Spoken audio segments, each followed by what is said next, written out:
We're going to take a little trip in our DeLorean time machine. We're going to go back several hundred years to a major event that occurred. And we're going to look at this event and go over it a little bit before we hop back in the DeLorean and come back to January 2026 to talk about certain things that are going on in the world right now. We have to take this little trip because those who don't learn from history are doomed to repeat it. And while the tired cliche, history repeats itself, saying would come into play, sometimes it doesn't necessarily repeat itself verbatim. Sometimes it's an echo or it rhymes. So get ready and buckle up, because we're shipping up to Boston back in the 1700s, right here on the Fall of Sanity.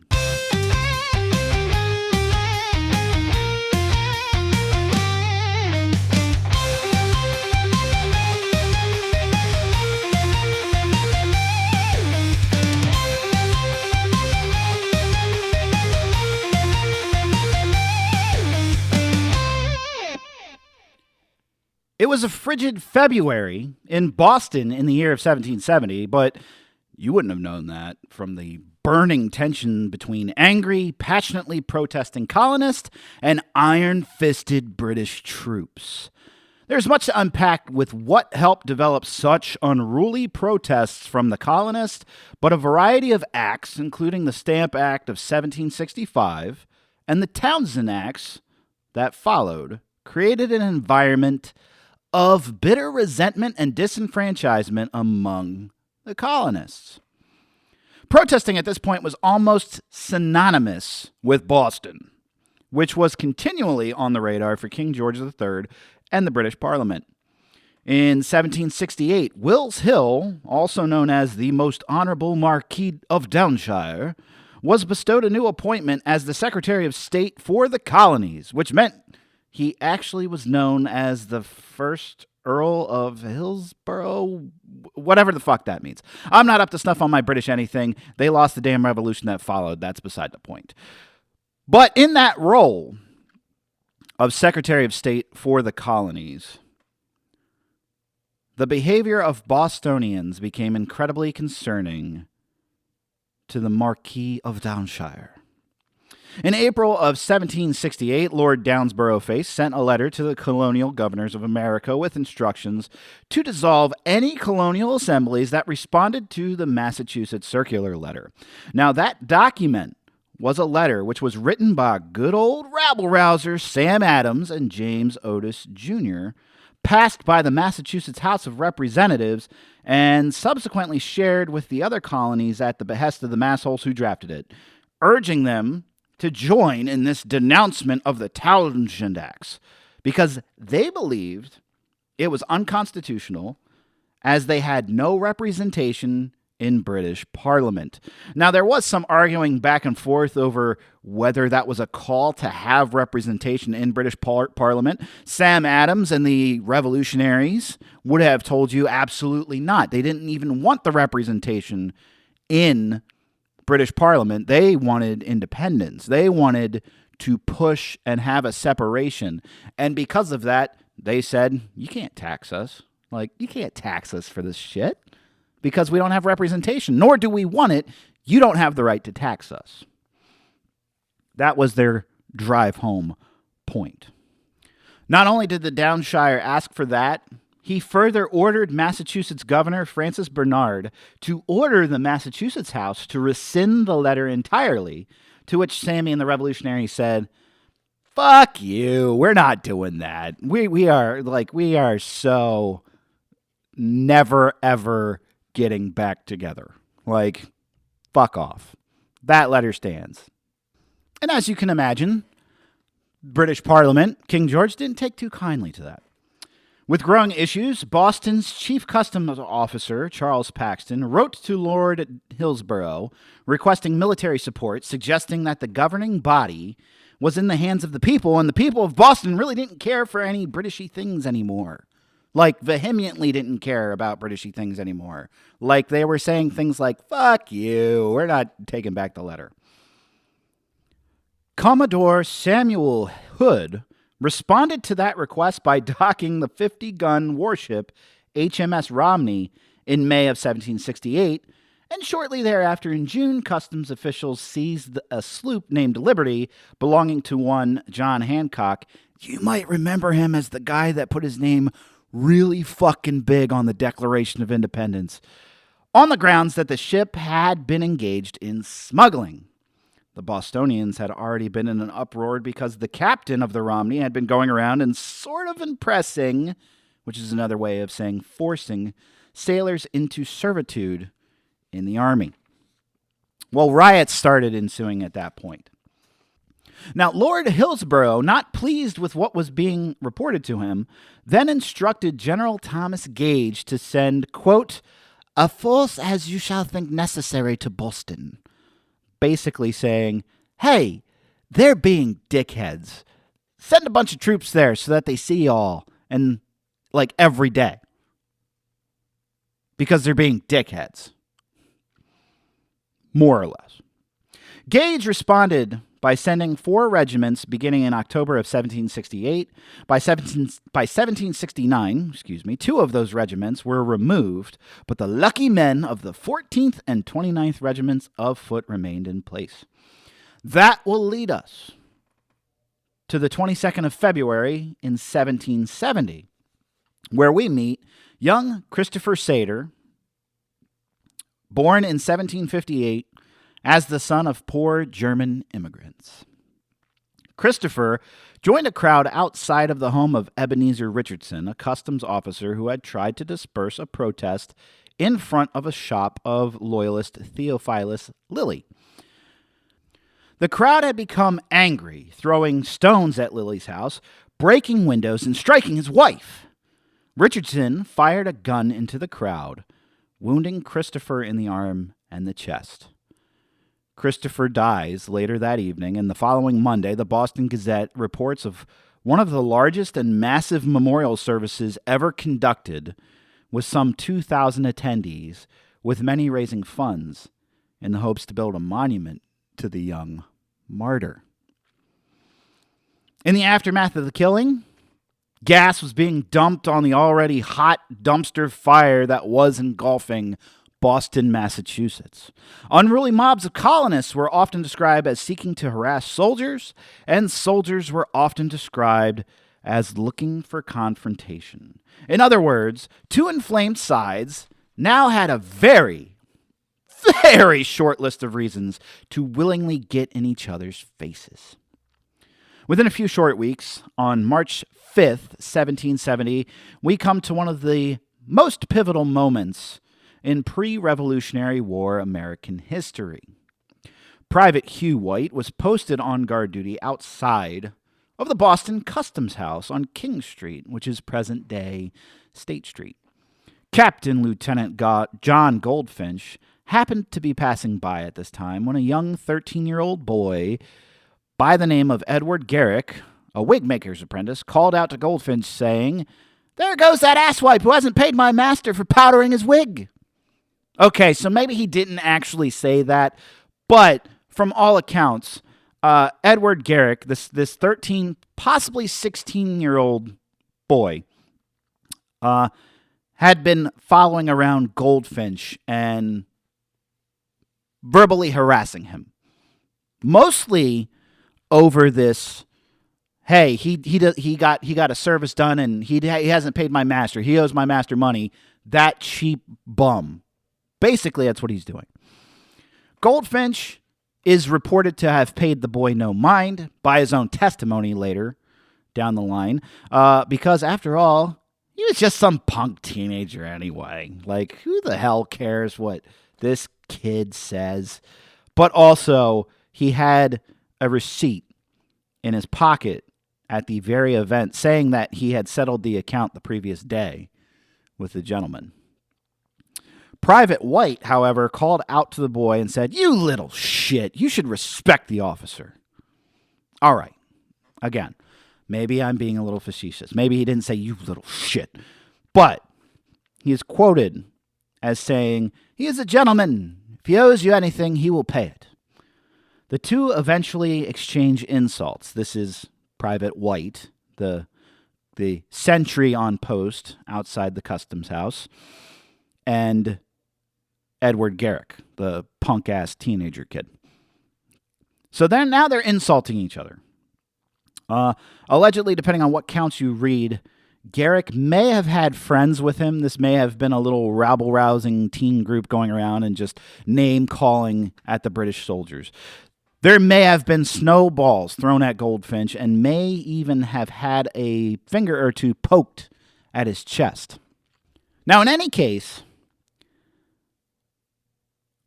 by all the accounts that I've read from various sources, White gets pissed off and he sort of thumps the kid in the head with the butt of his rifle, knocking Garrick down to the ground, causing him to scream out in pain. This caused one of the people that was with Garrick, a friend and a companion named Bartholomew Broaders, to argue with White, which attracted a crowd around the lone British sentry. One of the crowd members was Henry Knox, who called out to White, "If you fire, you must die for it."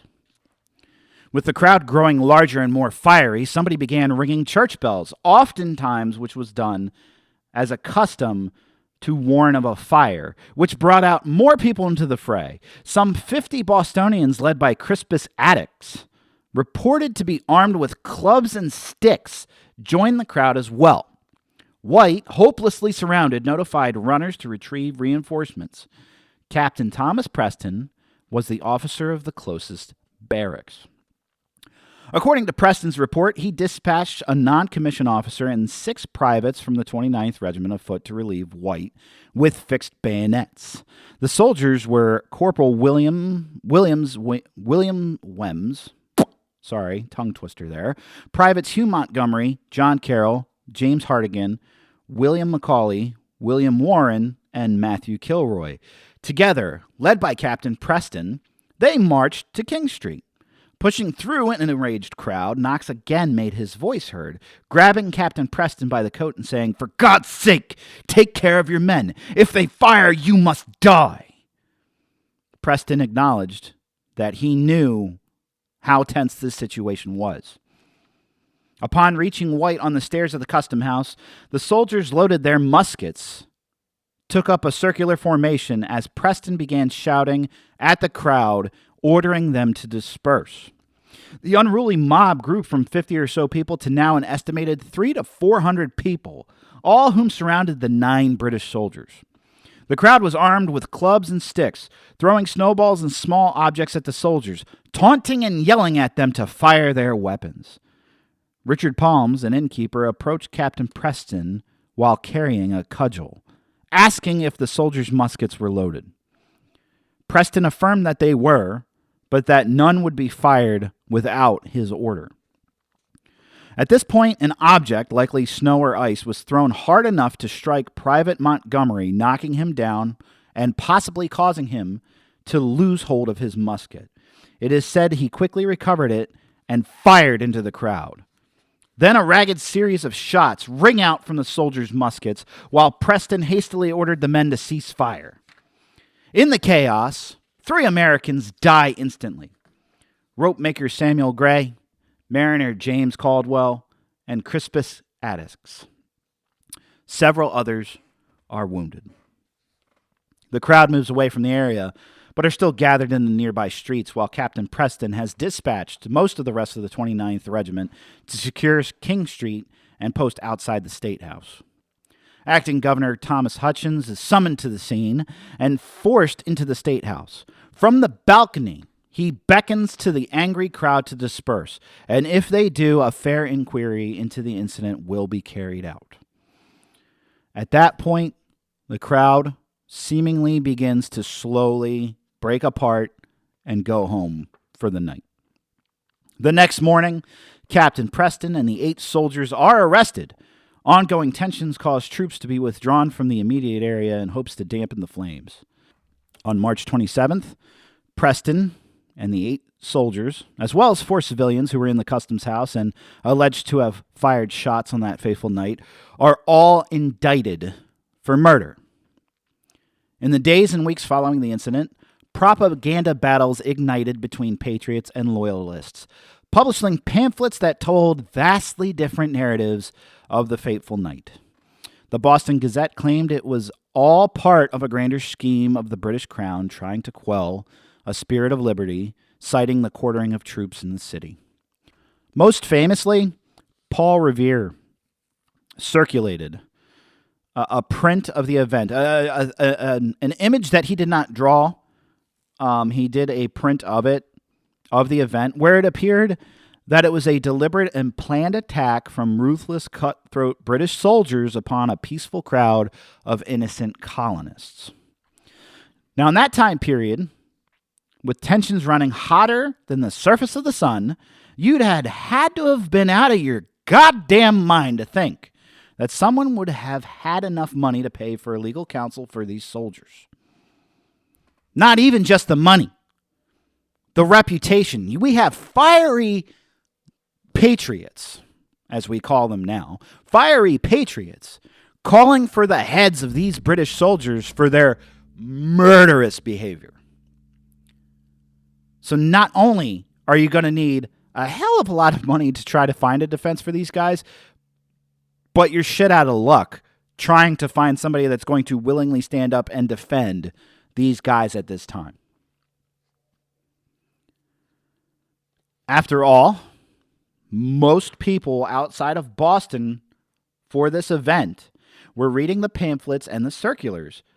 And for all intents and purposes, the general belief or the general feeling of the time was that the British were biting off more than they could chew, and this was the straw that broke the camel's back. But one man knew that there needed to be rule of law. One man knew that every man was entitled to a fair trial. One man knew that it didn't matter what the public outcry was, and one man knew he was going to take a huge risk, not only for himself, but his livelihood and his family. Quote, "Facts are stubborn things, and whatever may be our wishes, our inclinations, or the dictates of our passion, they cannot alter the state of facts and evidence." End quote. Now that was said by John Adams, American founding father and patriot, who voluntarily defended Captain Preston and the 8 soldiers during the trials in December of 1770. Because of Adams' passionate work, Captain Preston and 6 of the soldiers were acquitted of their charges, while 2 were convicted of manslaughter, which was a lesser charge at that time, and carried the sentence of being branded on the thumb, which was customary for a first-time offense. Why did I take us on this little history trip journey? Why did I do that? I want you to pump the brakes, because I'm sure some people are like, he's about to do what I think he's about. He's about to compare what just happened in Minnesota to this. I'm not. I understand that these are vastly different occurrences, vastly different events that we're talking about. But unless you live under a rock, you know, about a week or so ago, that we had an ICE officer, Jonathan Ross, shoot and kill Renee Good, a woman who was in her car. Let's talk about the lead up to these events, right? We have the election of Donald Trump for a second time in United States history. And the thing that gets me about this, I'm going to the numbers. I'm kind of a numbers guy when it comes to this stuff, okay? I need to first and foremost, if you're a Donald Trump supporter listening right now, and you're wondering, where the hell is this guy going? I need to ask you, how much do you think you won the 2024 election by? Because when I ask people, they make it seem as if it was a landslide win, a slam dunk. Woo, the good guys won again. We're back in power, baby. Woohoo! That's usually what I get if I talk to a Donald Trump supporter. Realistically, these are the numbers, people. These are the numbers. Yeah, it was 312 electoral votes to 226 electoral votes. Whoop-de-fucking-do. I'm not playing this game of the electoral votes. That's a different episode down the line where we can talk about how jacked up the Electoral College is. And I'll get back to that subject in a minute. These are the actual numbers. Popular vote. Donald Trump, 77,302,580 popular votes for Donald Trump. Kamala Harris, 75,017,613 electoral votes. Or, if we want to go with percentages, for those that you who like percentages, 49.8% to 48.3%. If you think that that's a big fucking difference, you're a dumbass. You are literally a dumbass. Can't put it any other way. Because there's another factor that we have to take into consideration. When people hear those numbers, they're like, well, that's a damn near 50-50 split. This country's divided. Oh, no, stop. Wait, pause. Hold on. You want to know what the voter turnout was for 2024 general election? It was 64.1%. 64.1%. Now, some people are probably going to be like, well, that's pretty good. 60%, whatever. No. This means that we have, instead of a 50-50 game, which everybody likes to say, is, it's 50-50. It's Democrats, Republicans, and there's no in between. 64% voter turnout, which is down, by the way, down from previous elections. 64% voter turnout. 49.8% to Trump, 48.3% to Harris. Yeah, that seems almost like a roughly even divide with very negligible difference in between the numbers. There's it's more roughly like a third that voted and a smidge more for Trump. A third and a smidge more voted for Harris.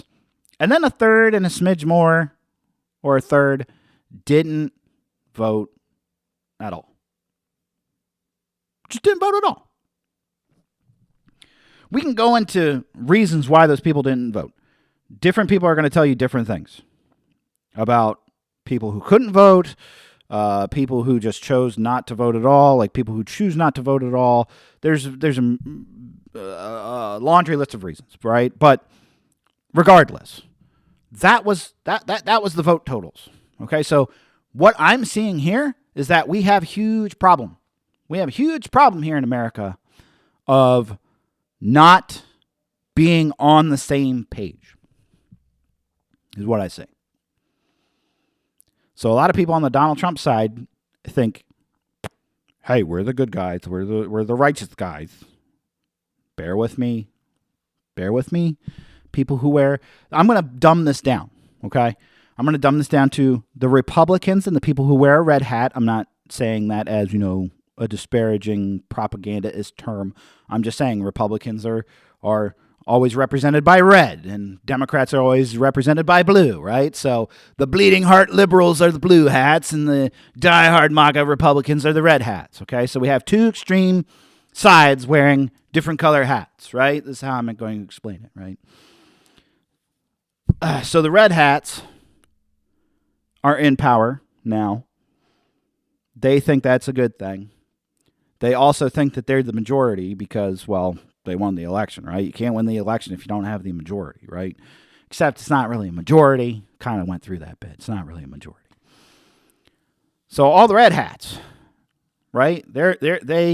Some of them indeed did vote for Donald Trump for aggressive immigration enforcement. Won't sugarcoat that. Probably of that third that voted for Donald Trump, we could probably break that third up and say that a third of those people are truly radical people that were like, yeah, if you ain't American, you gone, you out. You can take that for what it's worth. I don't know if it's because of racism. I don't know if it's for other reasons.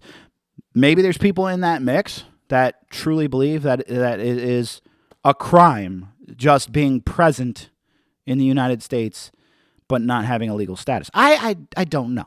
Okay, I can't dive into the numbers like that to set up when I'm setting up here. But that's one school of thought, right? So those people on the Donald Trump side, those people, those Republicans, those red hats, are looking at the events unfolding, and they are seeing this as what? They're seeing this as, this is what they voted for, right? Well, this is what I voted for. I wanted strict immigration crackdown. I wanted people who aren't supposed to be here not here. These are people who view that as crime. Some of them might be skewed by not very good propaganda that has told them that immigrants cause crime and cause corruption and cause violent crime and bring in drugs and all this other stuff. Could be, right? So they're looking at what's going on, and they are believing that every single person that works for ICE as a fully invested, fully authorized law enforcement official, and that they have the powers to do what they're doing. They can't possibly be wrong. Anybody that would speak out against them is a backwards thinker. Now, let's go to the other side of the aisle, right? People who voted for Kamala Harris. I would argue a lot of people didn't actually vote for Kamala Harris. They voted against Donald Trump. That would be my viewpoint of the landscape. We could talk a lot about things that led up to the election, for the 2024 election. We could talk about Joe Biden's condition, whether or not Democrats lied about it, knew about it, covered it up, gaslit America, whatever. Okay? Because I truly do believe, people might be saying, oh, you're sounding very overly critical of Democrats right now. Not saying that doesn't happen on the other side of the aisle and hasn't happened in this situation on the other side of the aisle. I am just saying that these are things that may hold some truth. And that Kamala Harris was, she was the second one on the ticket. At the time that they decided to pull the trigger on bumping her up to the top of the ticket and kicking Joe Biden out, it was far too late for them to do almost anything else at that point. They shouldn't have waited that long. They shouldn't have waited for Joe Biden to get on a debate stage with Trump and everybody watch his brain melt in front of them in real time. Probably shouldn't have happened. But that's beside the point. People voted on that blue side with the idea that they wanted immigration reforms that kept people who have been here for years on end, who have worked here years on end, who have been citizens and paid taxes years on end, to be treated as equals, as citizens, to be given the right to get citizenship far easier than America has allowed. And they look at ICE and they see a militarized force that storms into a city. And honest to God, let's talk about it. It happens to be cities that are not red ones. They're blue ones. I know, controversial, right? They happen to see these people as a iron-fisted military force infiltrating a city, ripping people out of cars, and making people disappear. Now, some people, some of the red hats now might be saying, oh, he's conflating things. Am I really? We can dig up footage and see that there's footage of ICE agents rolling up, faces covered, unmarked vehicles, grabbing people up, pulling them away. We have verified news sources that say people who have legal status have been taken into facilities, sometimes for days on end. No legal counsel, no contact with the outside world. For lack of better term, they've been disappeared, from life. Now, some of the red hats might say they're not American citizens. They don't have rights. They don't have the same rights as American citizens if they're not American citizens, except for the fact that I just said there's verified cases where there was legitimately no reason for their detainment from ICE. So what we have here is we have two hotly divided sides butting heads at each other over this incident. So Renee Good, she's in Minnesota. Yes, from the reports that I've read, she is doing the kind of ICE Watch business, right? ICE Watch. These are the people who are willingly going around when they see the ICE agents. They have whistles and they're blowing whistles. They're not violent. They're not running up to ICE guys and pulling and tugging and yanking at them or assaulting them, but they're there. They are, for lack of better term, being a nuisance. Some people might say that they're exercising their right for peaceful protest. There's some caveats when we talk about peaceful protest and what that entails. But these guys are following ICE agents around. They are filming ICE agents as they go around. Now, is it well within the rights of the American people to film law enforcement or public officials in public spaces? That's court, baby. That's court law. It says that we have the right to do that. That is why there's a line, I think. There's a line between I'm just filming an interaction versus I'm poking the bear with a stick. I don't think poking the bear with a stick is a good idea, especially not if the bear has a gun. That's completely beside the point. But I don't see a problem if people are seeing these ICE interactions. They have their cell phones out there filming. It's law enforcement. We have court cases. We have the backup for constitutional rights and protections that say that that's a thing and that can happen. Right? We also have constitutional protections for, lack of better term, for protesting. That's got to be a peaceful assembly. We're asking the government for a redress of our grievances. In this case, we have protesters who look at ICE as an agency, look at what they're doing. They say they don't like it. They're making a stand and making their voices heard. At the surface, right? Nothing wrong with that.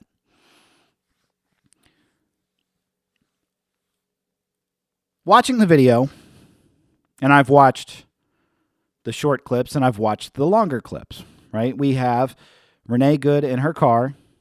There's an interaction between her and the agent Jonathan Ross. Jonathan Ross has his cell phone out and he's recording. We could talk and make arguments about why don't ICE have body cameras, because that would certainly free up his hands in this interaction if it was just a camera sitting on his vest that was filming what it is he was doing. But he has his camera out. He's walking around her car. He's filming the car. He's filming the license plate. What causes him to do this? I have no idea. All right, there is some conflicting reports of information out there.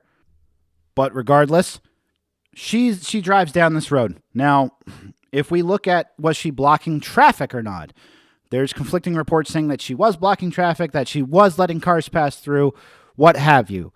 In any case, the interaction happens. Jonathan Ross approaches the vehicle. We've seen from Jonathan Ross's own camera footage that Renee Good is sitting in the car, apparently not appearing overly hostile. She said, and I quote, "I'm not mad at you, bro."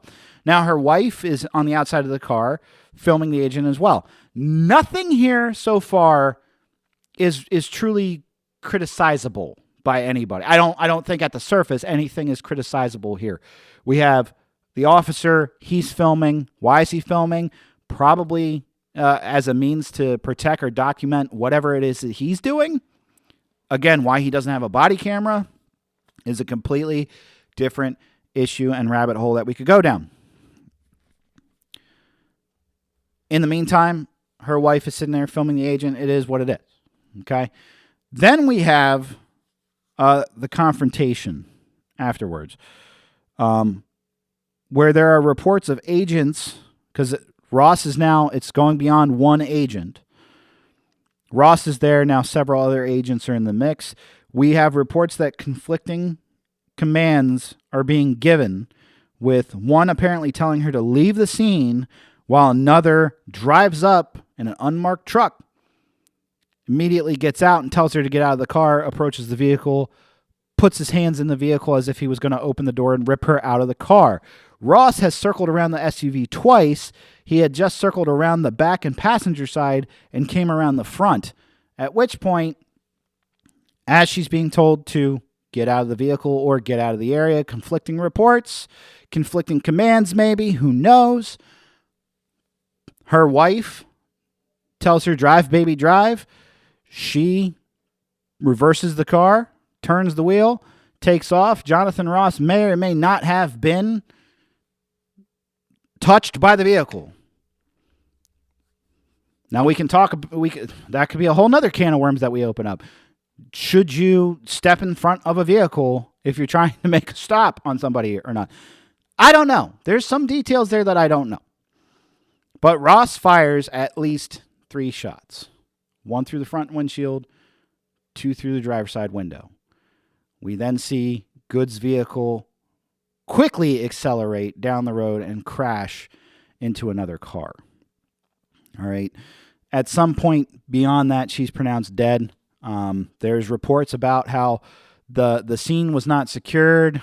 Ambulances were not allowed on the scene and were blocked, and so EMTs had to park an ambulance and come to the area to actually begin rendering aid. There's a larger discussion that we could have too about how there's case law that talks about how officers are supposed to render aid if they've used force on somebody. Those are all factors that we have to take into consideration of what's going on here. Probably one of the biggest factors that needs to be asked is, what is the authority of an ICE agent? Are they allowed to give such orders to American citizens? And what is considered interfering with operations? This is where things get, for lack of a better term, extremely muddy. And the issue and the reason that I wanted to talk about this, and the reason why I started this talking about the Boston Massacre and the lead up to the Boston Massacre and young Christopher Sater, who was just shot being in a crowd of people weeks before the Boston Massacre, is because of this. It's because of the fact that within 30 minutes to an hour of this footage being hit on the internet, we had almost nobody objectively looking at the whole picture. We had people watching a 1.5 to 2 minute video and running to their sides and doubling down on what their sides were. with almost no consideration. And this is what the breakdown was. If they were Trump supporters, automatic. ICE agent is in the right, can't do no wrong. You should not disobey law enforcement when they're there. And that's how this unfolded. Jonathan Ross is exonerated of any wrongdoing if you think he did anything wrong, but he didn't do anything wrong. Now we have the blue hat side that says he murdered her in cold blood, fully intending to murder her. All he needed was one little reason.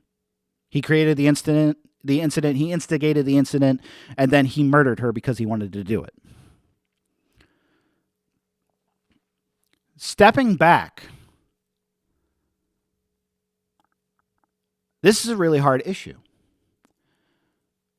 And it's a really hard issue because we have things like video evidence of what happened, but the world that we live in, we as human beings, we as the flawed creatures that we are, first and foremost, do degrade ourselves to tribalism. So we automatically are hardwired to want to be a part of a side and want to have a clear and defined enemy side.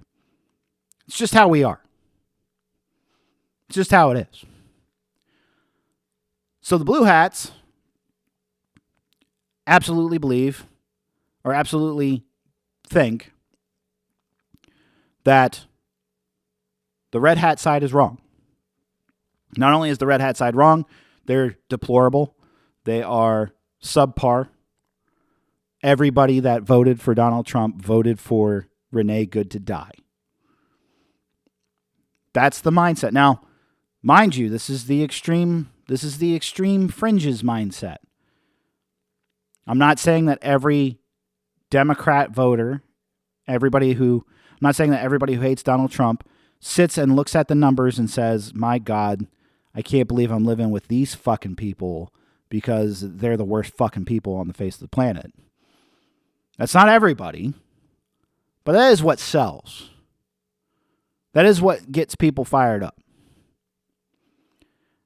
And I'm not saying that everybody that voted for Donald Trump looked at this incident and said,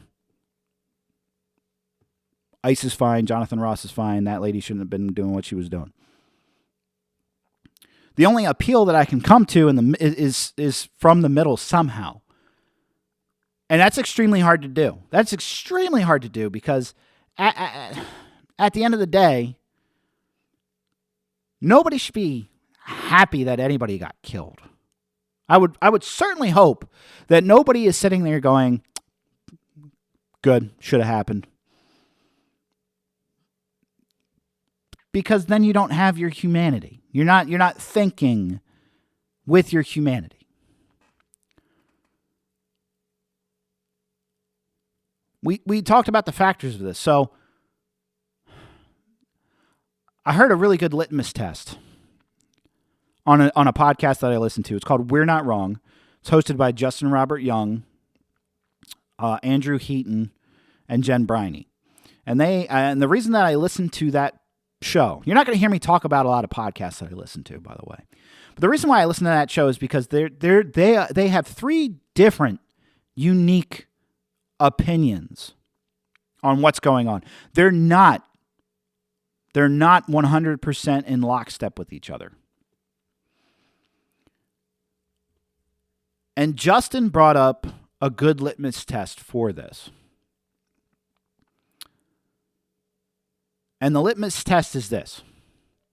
Let's say the setting is Minnesota. Let's say the setting is a couple years back during COVID lockdowns. Minnesota had some of the most strict COVID lockdowns. They had National Guard patrolling the streets to enforce lockdown regulations, right? So let's go back to then. And let's change the script a little bit. Let's just say that in the place of Renee Good is a anti-masker, anti-vaxxer, anti-lockdown protester. Now, they're exercising their right to protest, right? So they're out on the street. They're protesting the lockdown. They're not wearing a mask, so they're protesting mask mandates, and they're protesting COVID-19 vaccines. Let's change Jonathan Ross with a National Guard officer. Let's say that the person was there not obstructing, but protesting, whether in their vehicle or not. And then an interaction happened, and the protester was shot and killed. Does that change any of your perspective on this incident when you're analyzing it? Because if it does, congratulations, you just realized that you have a hard time suspending judgment and suspending bias. Really, truly, if you cannot take that scenario, you're going to have a hard time moving forward talking about this. This brings in the question, what is peaceful protesting? Are people following ICE around, blowing whistles to notify other people that ICE might be in the area? If they're doing it from a distance and they're not being violent and they're not physically blocking ICE vehicles, is that peacefully protesting? Or is that impeding law enforcement?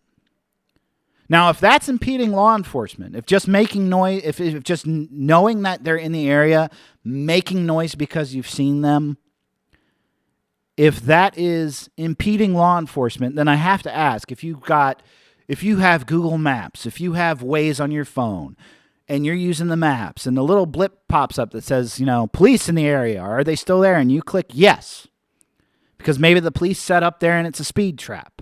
Is that impeding law enforcement? Is that impeding law enforcement?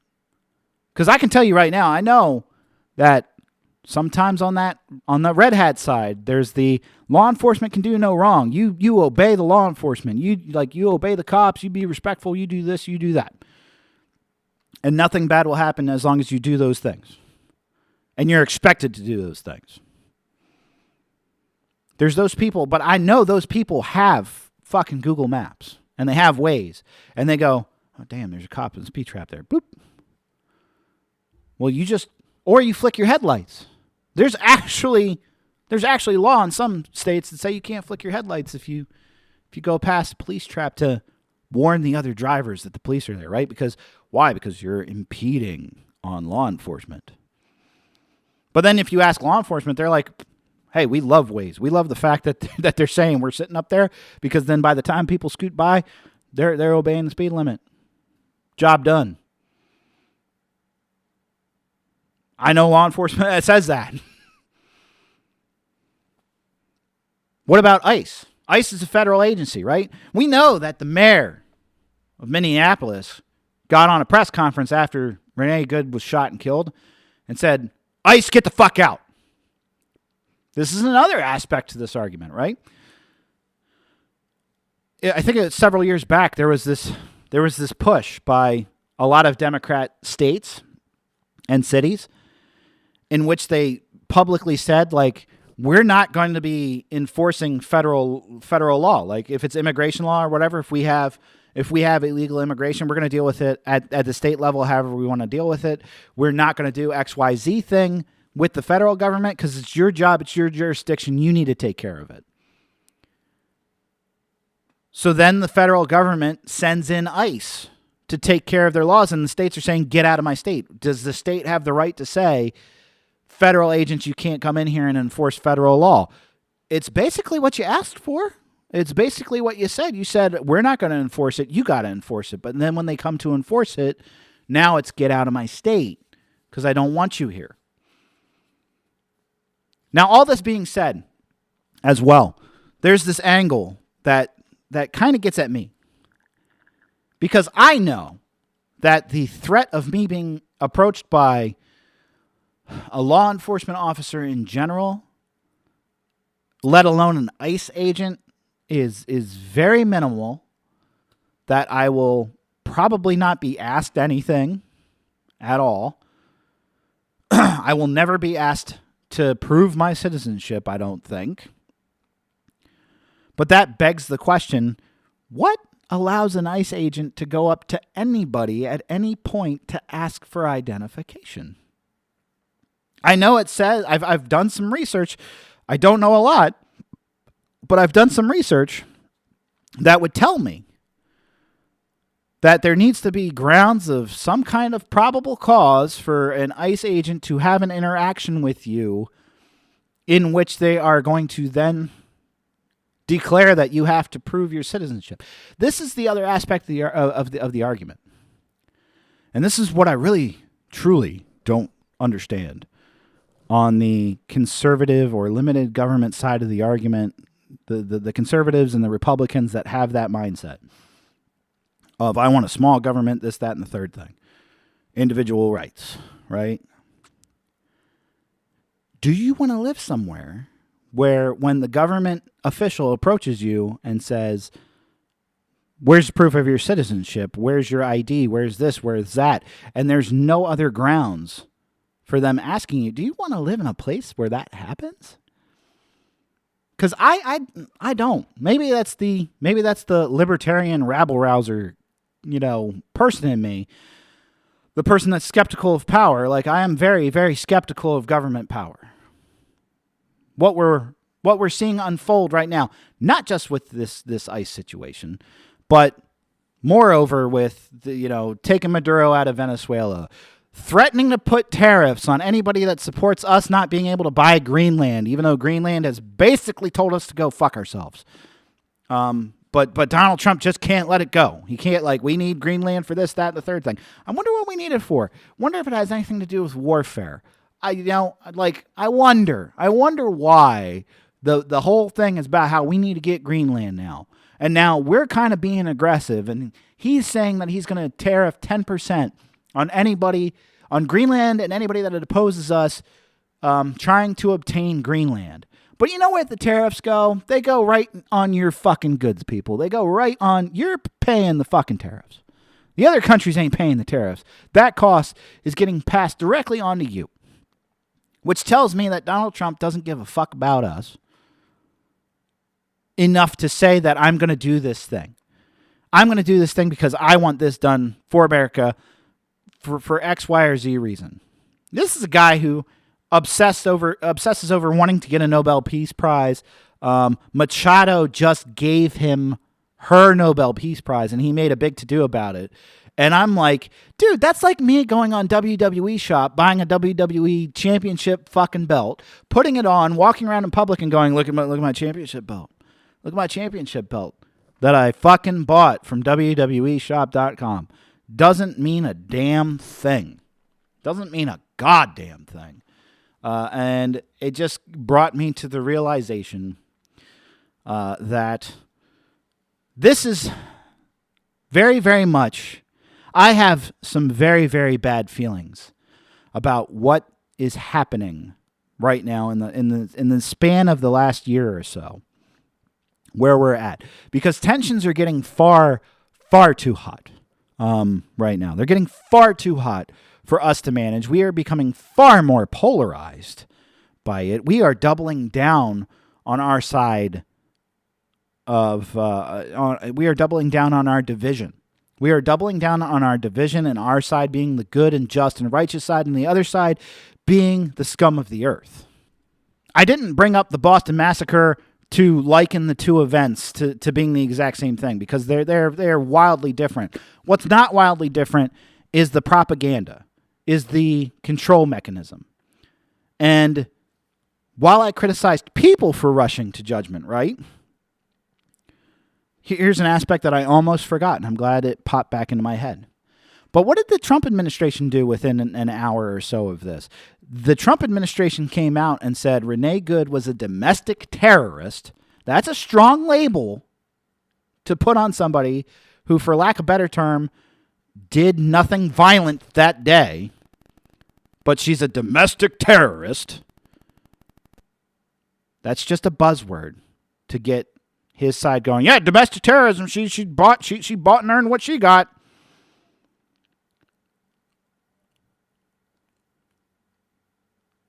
It doesn't matter. It doesn't matter what timeline you're living in.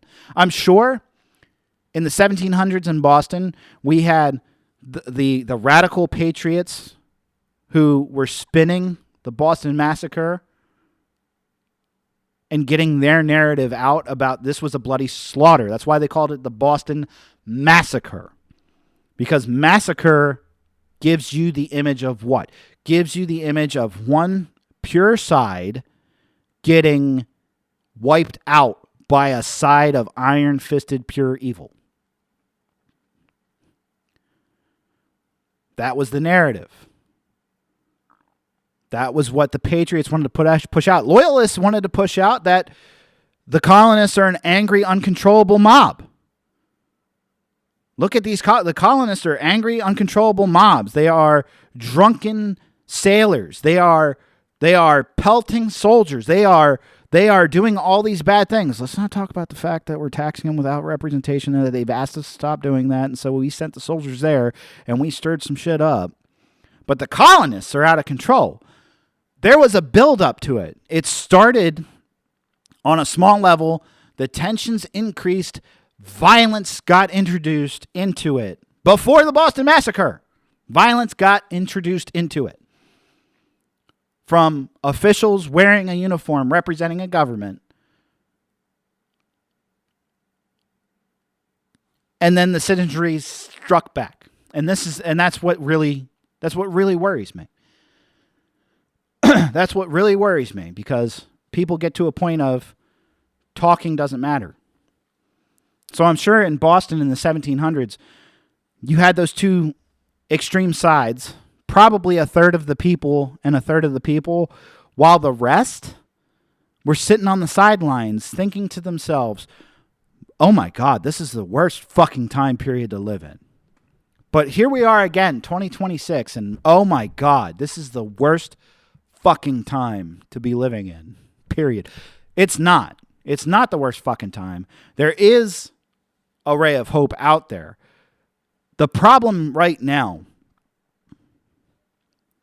if we look back to the Boston Massacre, is that even when John Adams put his neck on the line to do the right thing at the right time, he was hated for that, by the way. He was hated for defending those British soldiers and for getting them acquitted. Sam, his own cousin, is on the opposite side trying to say, John, what the hell are you doing? We're trying to ride this to fuel our side, and here you are defending it. But John is too prideful and says, this is the right thing to do. The problem today, we don't have that maturity in our leadership anywhere. We don't have it. We don't have somebody that's going to stand up and put their neck on the line to try to be the person that gets us through the tragedy. We don't have somebody that's trying to stand there and dampen the flames.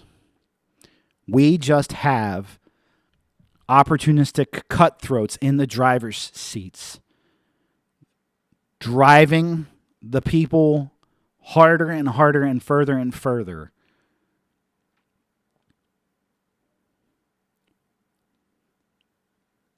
And who the hell knows where we go from here? I'm left with this episode thinking, are we in Boston? God, I hope not, but I don't know anymore. That's going to do it for me for this week. And I ask one small favor of you. If you got something out of this episode, if it made you think a little bit differently, if it opened up your eyes a little bit, if it changed your mind a little bit, just share it with one friend. One friend or one colleague who thinks a little bit differently from you, who you may have had a dispute with. As always, I thank you for being with me this week. I cannot wait to get back next week, hopefully with a better topic of discussion. But keep your eyes on the YouTube page. I'm trying to work out a system in which I tease what the weekend's episode coming up is going to be. So keep your eyes peeled on that. Until next time, I'm Fritz, and this has been the Fall of Sanity.